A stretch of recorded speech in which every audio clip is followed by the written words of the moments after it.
Hai, apa kabar kalian hari ini? Semoga selalu sehat ya.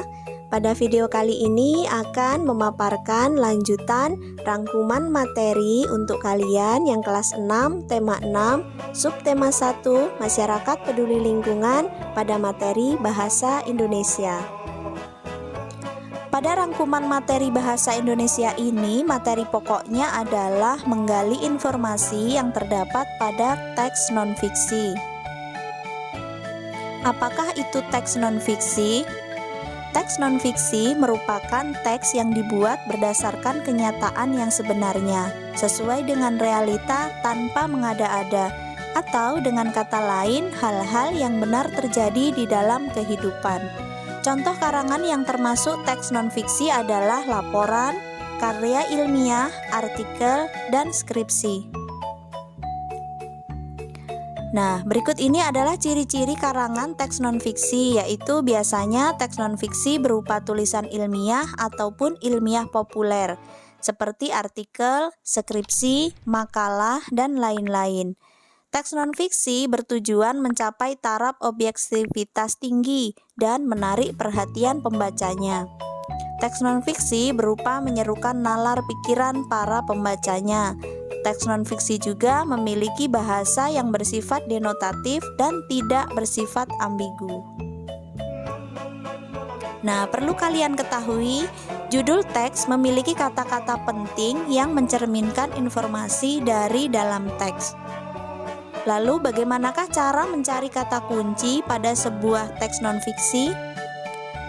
Caranya yaitu kita cari kata yang diulang-ulang beberapa kali di dalam bacaan tersebut. Kita cari kata kunci di dalam setiap ide pokok paragraf. Biasanya ide pokok paragraf berada di dalam kalimat utamanya. Lalu kata-katanya mendapat pengganti di kalimat lain. Berikutnya yaitu poster. Apakah itu poster? Poster adalah plakat yang dipasang di tempat-tempat umum. Poster umumnya berisi gambar, pesan, atau informasi tentang suatu topik bagi para pembacanya.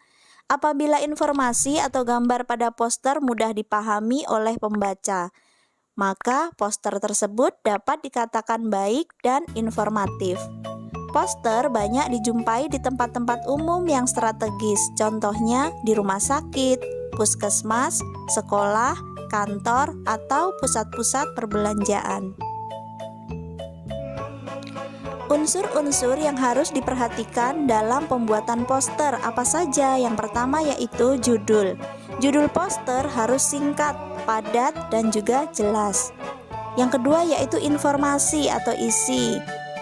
Isi poster berisi penjelasan tentang judul poster. Berikutnya yaitu gambar. Gambar membuat poster menjadi lebih menarik. Lalu sumber atau daftar pustaka dari poster tersebut.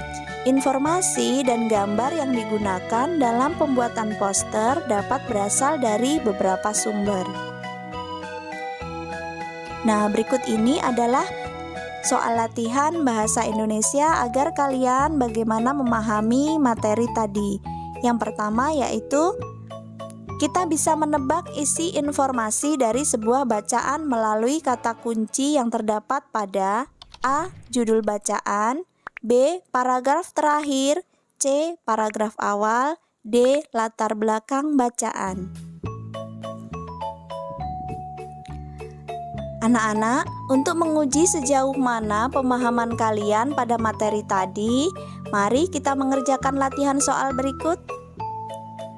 Untuk nomor 1, kita bisa menebak isi informasi dari sebuah bacaan melalui kata kunci yang terdapat pada titik-titik. A. Judul bacaan, B. Paragraf terakhir, C. Paragraf awal, D. Latar belakang bacaan. Soal yang nomor 2,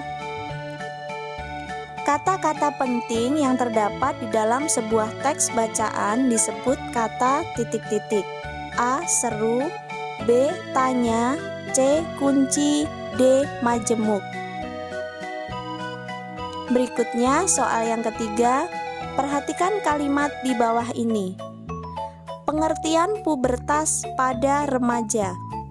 Kata kunci yang tepat untuk judul bacaan tersebut adalah A. Ciri-ciri pubertas, B. Waktu terjadi pubertas, C. Pengertian pubertas, D. Hal yang mempercepat pubertas. Soal yang keempat, plakat yang dipasang di tempat-tempat umum dan strategis yang berisi suatu ajakan dan himbauan disebut A. Poster, B. Pengumuman, C. Peringatan, D. Teks fiksi. Soal yang kelima, sebuah karya sastra yang bersifat faktual dan berisi tentang hal-hal yang nyata disebut teks A. Fiksi, B. Non-fiksi, C. Dongeng, D. Cerpen. Itu tadi rangkuman materi dan contoh soal bahasa Indonesia. Sampai jumpa di video selanjutnya. Terima kasih. Wassalamualaikum warahmatullahi wabarakatuh.